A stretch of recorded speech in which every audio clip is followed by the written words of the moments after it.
जम्मू कश्मीर में आतंकी हमलों के बीच टारगेट किलिंग के मामले एक बार फिर से सामने आ रहे हैं, लेकिन अब तक जो होता आया था उसमें आतंकी माहौल बनाने के लिए गैर कश्मीरी लोगों को निशाना बनाते थे, लेकिन इस बार कुछ अलग हुआ है।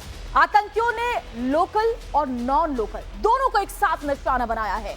ये पहली बार हुआ है और कायराना हरकत को जिस आतंकी ने अंजाम दिया है उसका खुलासा हो गया है। और इसी से जुड़ी बड़ी ब्रेकिंग आपको इस वक्त बता देते हैं। बड़ी खबर इस वक्त गांदरबल आतंकी हमले से जुड़ी हुई, जहां सामने आया आतंकी हमले के मास्टरमाइंड का नाम। हमले के पीछे टीआरएफ कमांडर शेख सज्जाद गुल।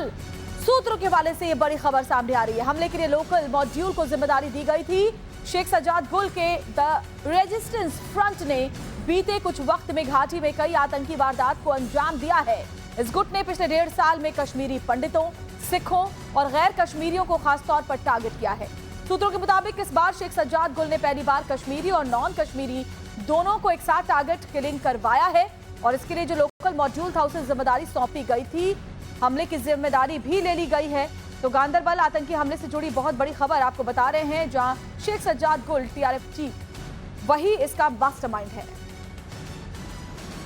गांदरबल के गगनगीर इलाके में हुए आतंकी हमले के मास्टरमाइंड शेख सज्जाद बताए जा रहे हैं। शेख सज्जाद श्रीनगर के बिमना के रहने वाले हैं, लेकिन कई वर्षों से पाकिस्तान में सक्रिय हैं। 2019 के बाद शेख सज्जाद ने लश्कर तैयबा की मदद से टीआरएफ आतंकी संगठन की कमान संभाली है और सूत्रों से पता चल रहा है कि शेख सज्जाद ने ही एक लोकल गुट को एक्टिव करते हुए इस पूरे इलाके की पहले रीकी करवाई और उसके बाद ही कल देर शाम आतंकवादियों ने प्रवासी मजदूरों को निशाना बनाया और जिसकी वजह से 7 लोगों की जान चली गई है, जिसमें एक डॉक्टर शामिल है और बाहर के रहने वाले कुछ जो प्रवासी मजदूर है, 6 प्रवासी मजदूरों की हत्या की गई है। उसके बाद पूरे इलाके को सुरक्षा बलों ने कॉर्डन ऑफ किया। एक बड़ा जो तलाशी अभियान है वो इस समय भी लगातार इस पूरे इलाके में चल रहा है। यहाँ पे भी आप देखेंगे कि सीआरपीएफ के जवान जो है वो तैनात है यहाँ पर और इस पूरे इलाके पर कड़ी नजर रखी जा रही है और यहाँ से आगे किसी भी गाड़ी को जाने की अनुमति नहीं मिल रही है। तो इस पूरे हमले के पीछे जो हाथ बताया जा रहा है वो लश्कर तैयबा आतंकी संगठन का बताया जा रहा है। लश्कर तैयबा से जुड़ी संगठन है टीआरएफ, जो 2019 से कश्मीर घाटी के अंदर सक्रिय है और इसके कमांडर हैं शेख सज्जाद, जिसके खिलाफ कई मामले दर्ज है और एनआईए ने भी उसे वांटेड घोषित किया है। 10 लाख का जुर्माना उसके सर पर है। पाकिस्तान में सक्रिय है और पाकिस्तान से ही कश्मीर में आतंकवाद को चलाने की कोशिश कर रहा है। पाकिस्तान से ही कश्मीर के अंदर आतंकवादियों को एक्टिव किया जा रहा है। सोशल मीडिया का इस्तेमाल किया जा रहा है और कई एप्लीकेशंस के जरिए पहले युवाओं को रेडिकलाइज किया जाता है और उन्हें फिर टारगेट दिए जाते हैं। सोनमर्ग का ये इलाका है, काफी संवेदनशील इलाका है और ये जरमोहर और जोजिरा टनल जो है रणनीतिक परियोजनाएं हैं जिन पर भारतीय सरकार 6000 करोड़ रुपए से ज्यादा जो पैसा है वो खर्च कर रही है। जरमोहर टनल का कंस्ट्रक्शन कंप्लीट हुआ है, इसका निर्माण जो है मुकम्मल हुआ है और अब कुछ ही समय के बाद केंद्रीय मंत्री नितिन गडकरी इसका उद्घाटन करने वाले थे।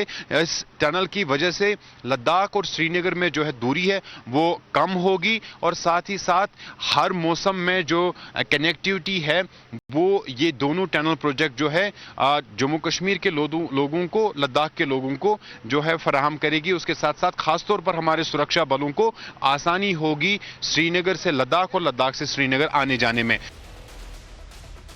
साहिल सोहेल की ग्राउंड जीरो से रिपोर्ट आपने देखी। अब गांदरबल में टारगेट किलिंग की साजिश कहां रची गई और इस हमले की स्क्रिप्ट किसने तैयार की, चलिए वो आपको बताते हैं। तो ऐसे समझिए कि पूरी डिटेल ग्राफिक्स के जरिए पाकिस्तान में रची गई आतंकी हमले की ये पूरी साजिश।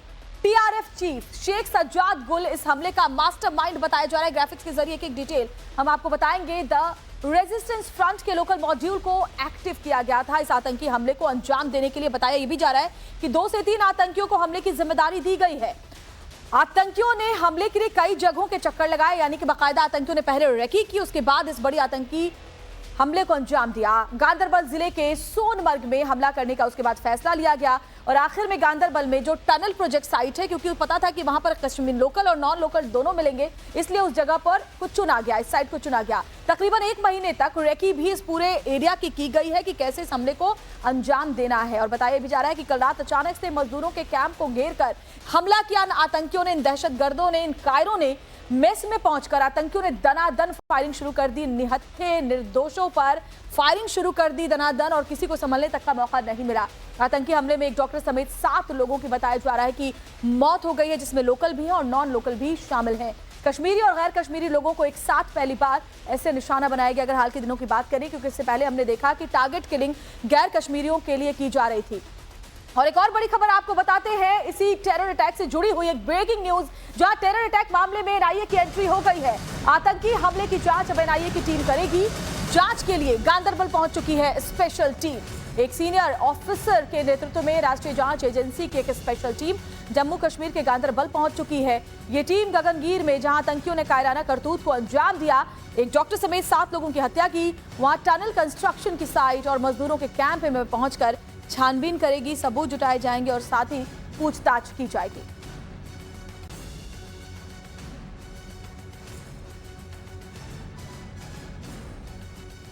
और हमारे साथ हमारे संवाददाता साहिल सोहेल देखिए ग्राउंड जीरो से जुड़े हुए, लगातार वो वहां से रिपोर्ट कर रहे हैं। साहिल, जानकारी दे किस तरह से ऑपरेशन आगे बढ़ रहा है इस वक्त वहां पर? देखिए, ये लगातार जो ऑपरेशन है कल देर शाम से चल रहा है। जम्मू कश्मीर पुलिस की स्पेशल टीम, जो कि एसओजी की टीम होती है, उनके साथ साथ भारतीय सेना के जो स्पेशल टीम्स है वो इस ऑपरेशन में जुड़ी हुई है। पूरे एरिया को कॉर्डन ऑफ किया गया है और बाहरी इलाकों में सीआरपीएफ की डिप्लॉयमेंट की गई है। फिलहाल सुरक्षा बलों का ये है कि पहले इस पूरे एरिया को सैनिटाइज किया जाए, क्योंकि कहीं ना कहीं पर सुरक्षा एजेंसीज को ये लग रहा है कि जिन आतंकवादियों ने इन प्रवासी मजदूरों पर या कंस्ट्रक्शन वर्कर्स पे अटैक किया, उनको निशाना बनाया, वो कहीं ना कहीं पर इसी इलाके में छुपे हो सकते हैं। तो उस चीज को रूल आउट करने के लिए ये जो सर्च ऑपरेशन है उसे लगातार चलाया जा रहा है। उस कंस्ट्रक्शन साइट पर के अंदर जो इन कंस्ट्रक्शन वर्कर्स के लिए बेसमेंट था, घर बनाए गए थे, उनके अलग अलग एक घर में जाकर रूम इंटरवेंशन करके भारतीय सेना उनको सर्च कर रही है, वहां पर तलाशी अभियान चला रही है, ताकि ये निश्चित तौर पर साफ किया जाए कि आतंकवादी अभी वहां पे हैं या नहीं है। इस चीज को देखने के लिए ये सर्च ऑपरेशन लगातार किया जा रहा है। एनआईए की एंट्री इसमें हुई है। जम्मू कश्मीर पुलिस ने एक एफआईआर दर्ज की है, वो भी इस मामले की इन्वेस्टिगेशन करेंगे, लेकिन साथ में एनआईए के जो टीम है वो यहां पर पहुंच गई है और वो इस मामले को इन्वेस्टिगेट करेंगे, इस मामले की जांच करेंगे। एनआईए की टीम कई मामलों की जांच जम्मू कश्मीर में कर रही है। ये एक ऐसे इलाके में ऑपरेशन हुआ है जिस पे आतंकवादी अपने कई मंसूबों को जो है बिल्कुल बेहद ही कायराना करतूत को आतंकियों ने, दहशतगर्दों ने अंजाम दिया है। शुक्रिया आपका साहिल, तमाम जानकारी हम तक पहुंचाने के लिए। और सोचिए कि जब मेस में ये मजदूर खाना खा रहे थे, उस वक्त निहत्थे निर्दोषों पर इन आतंकियों ने हमला किया।